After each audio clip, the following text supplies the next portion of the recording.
And when you actually went out into the city, I was a bit surprised you didn't see a lot of other groups helping out. As far as I could see, I saw no one in Lviv anyway, being there.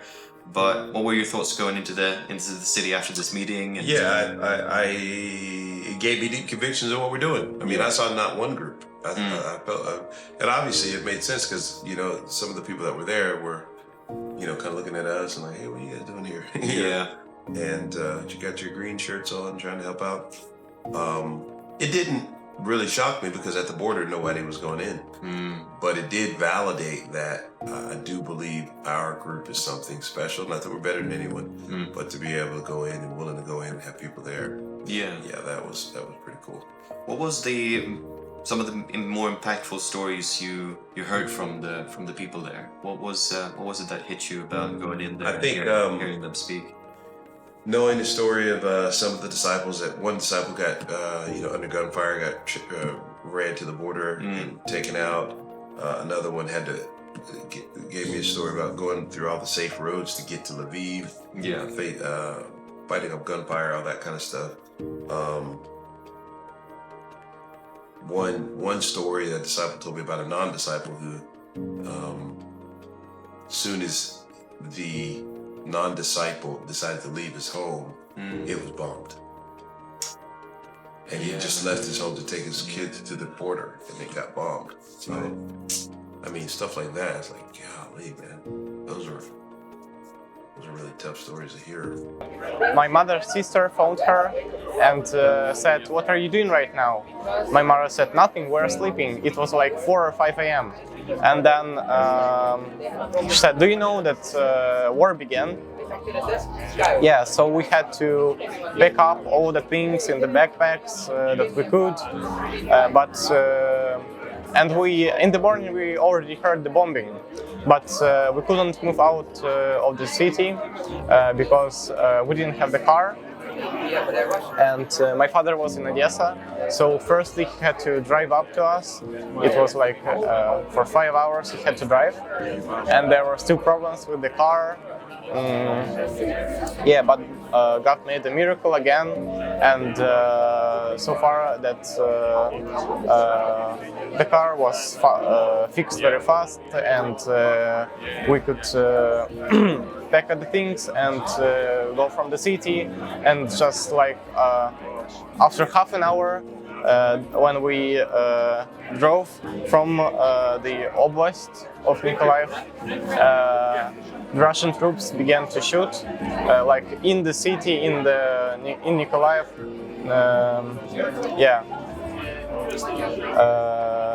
And I'm really grateful to Polish people who accepted us, to all the Polish people, because they're really helping.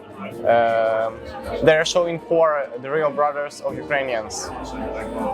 Yeah, thank you. I came on train from Lviv, and there were a lot of women and children. There were about 2,500 of people in one train, and we were standing there for 24 hours. Girls came to Romania by bus, to Romania by car, by walk. There was so many people, women and children, but Romanians are so nice people. They are helping so much. They give us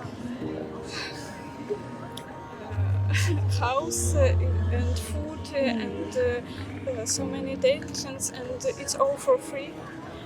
We not pay anything. We came to a medical store and we want to buy some medicine preparates, and they don't pay. We can't pay. They know we want to help you, and this was hurtful and heartbreaking. There are a lot of such stories.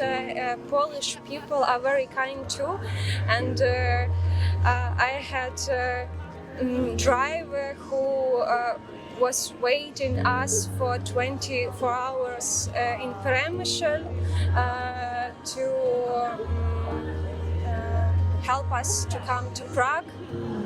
And also we had free accommodation in Prague, and so much kindness. All the days are sort of a blur at this point, but I remember going out, and what impacted me, even seeing, and I saw you got impacted by it too, but there was a lot of gypsies. Even as we were going back, running over to the car, and of course the parents send their kids over to beg for money. But what was your thoughts on that? Like, well, I broke down at one point. You know, once we took a bunch of fruit in, we're just giving it to the refugees coming out, and they were taking it like crazy. And I just broke down because I started to realize I couldn't do anything. Really. I mean, I was there, and I was just like, all I could do is pray for them. We sang to them. Yeah.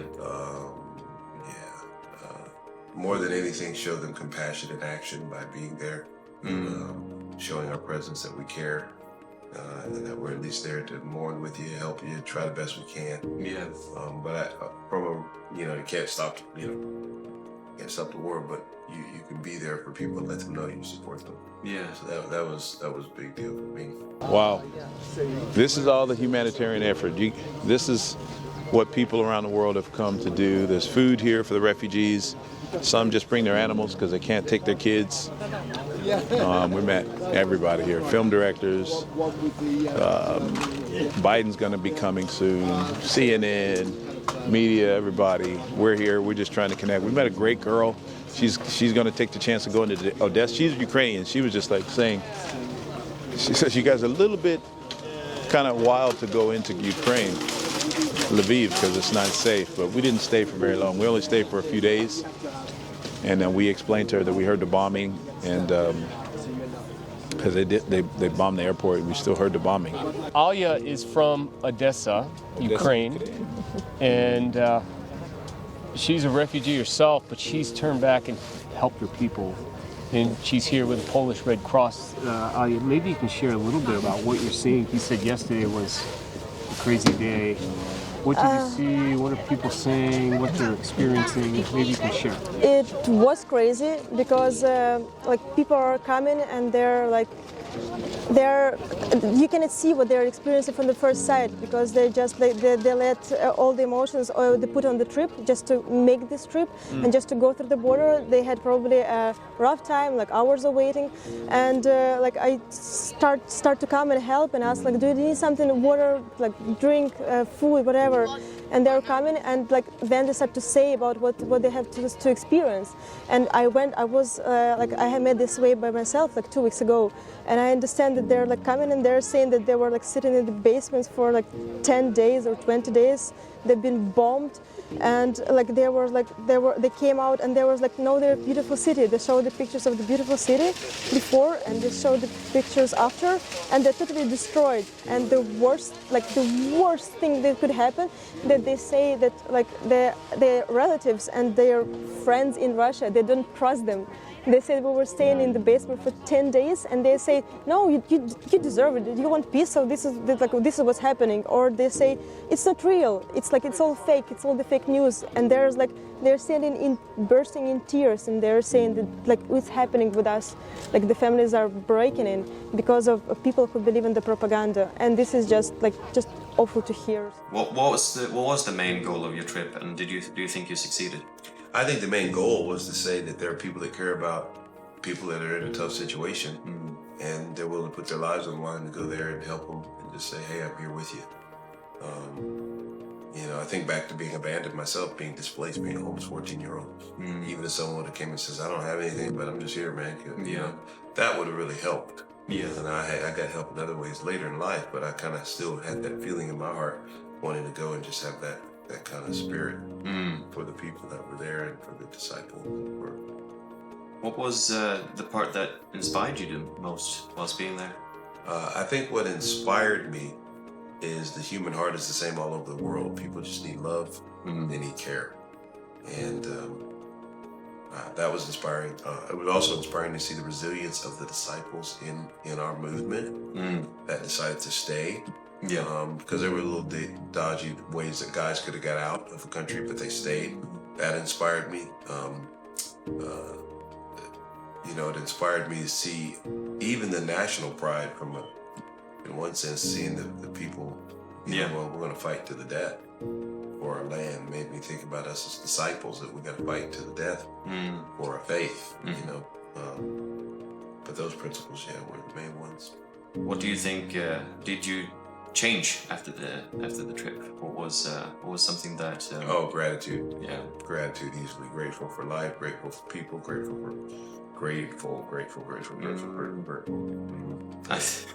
After you told us the stories about the missiles, and we had not heard them, I definitely got even more grateful. That one missile that they exploded above you, and then it doesn't hit you, but it explodes above you, and then it the heat from it burns you to death, basically. That was the tanks. Oh yeah, that was the tanks. That's so that was. Of course, we got to hear some of those stories as well. Yeah. I mean, what was we saw some of the military presence just driving through the city, but there wasn't that much, I felt, whilst we were in the city. Yeah. Going back out of the city though, what was that like? Well, I mean, there's the funny story of Victor telling me, Michael, there's no Uber in the bid. What are you talking about? Because I heard those bombs. I was like, we're getting out of here. I prayed. We ordered an Uber. I could just try it, bro. He orders an Uber, and sure enough, an Uber comes like 5 seconds. And I'm not 5 seconds, but maybe like 5 minutes. Like literally like a normal Uber. And he just boom, got there. And I think him racing us out of the city and him saying he doesn't speak much English, but then speaking to him, and he understood everything. I just got the impression that he was part of the military, if I'm honest. That's kind of how it felt. I mean, tall guy, direct. He looked like he could handle himself. Showed up, told us where to get. Was very direct. Drove straight out of the city right away and was fast. Yeah. I thought. Once we got to the border, I went, "Who was that masked man?" Kind of like that. The fact that Uber came. Actually, 2 Ubers came. So. Getting out of the city was, it was emotional. I felt like, I gave a couple 2 or 3 day effort. Yeah. And try to do what we could. We helped the brothers and sisters there with it, but there were so many other needs we couldn't help. Yeah. So I was very emotional leaving, just going, wow. I tried the best we could. It definitely felt too short.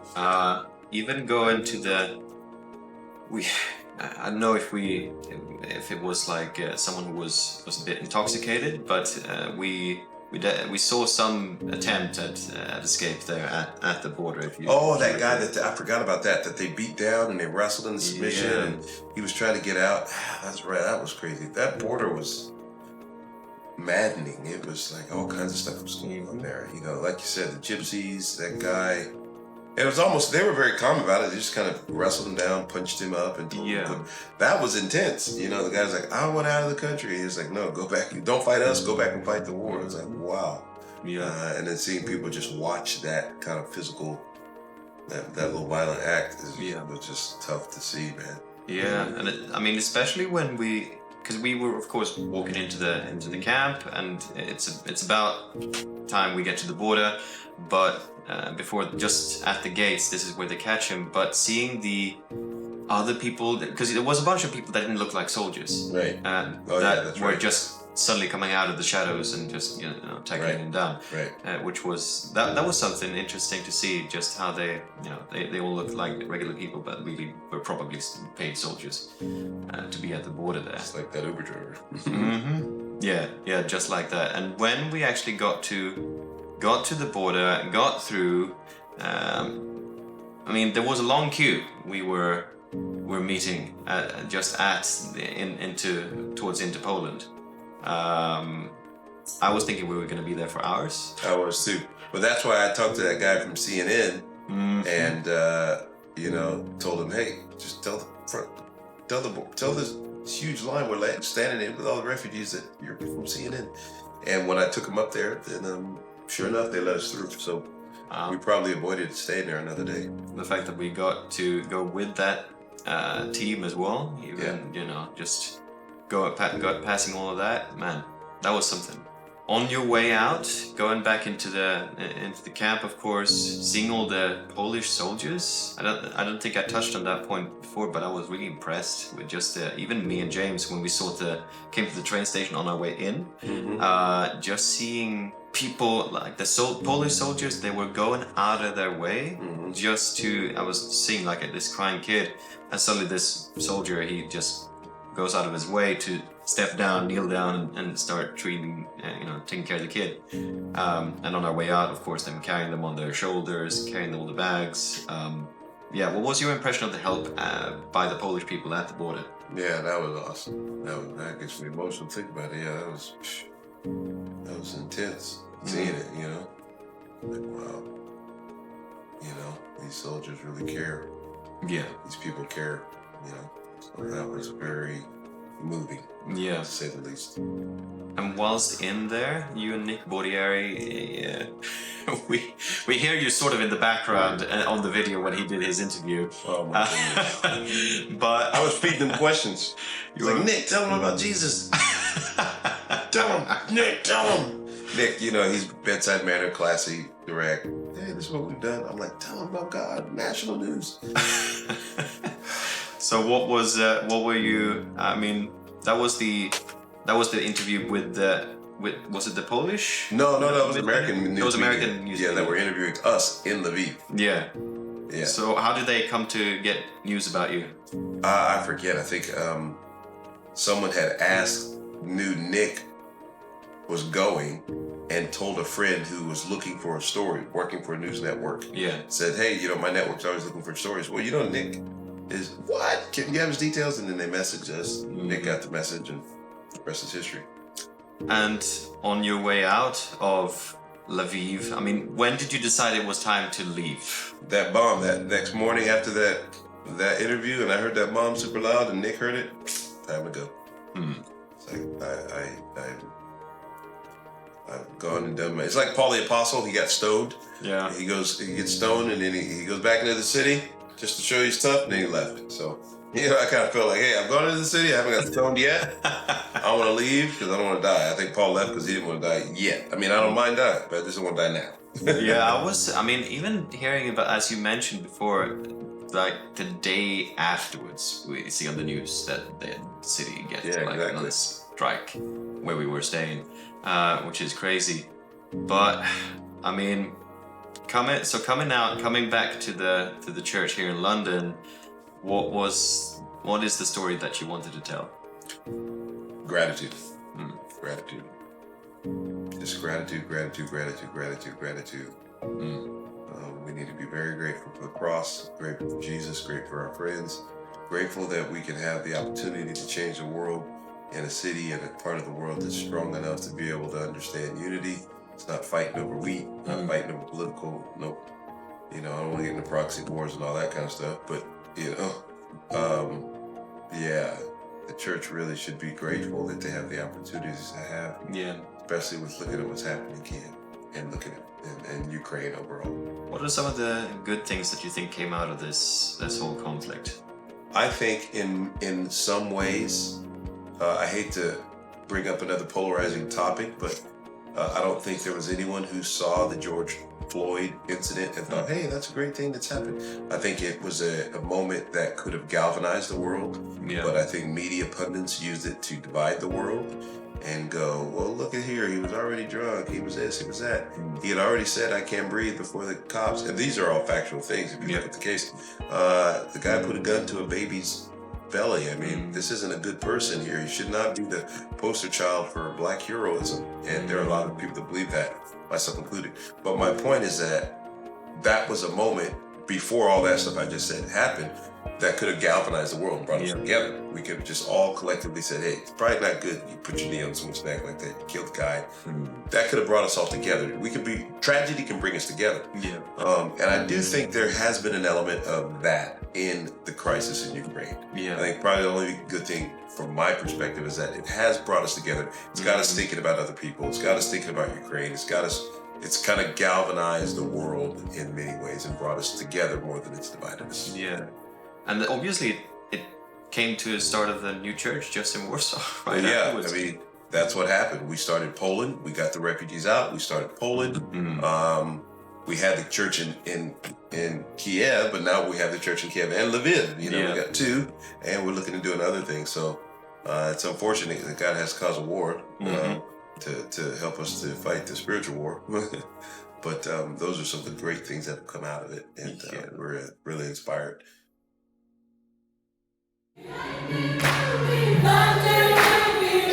From the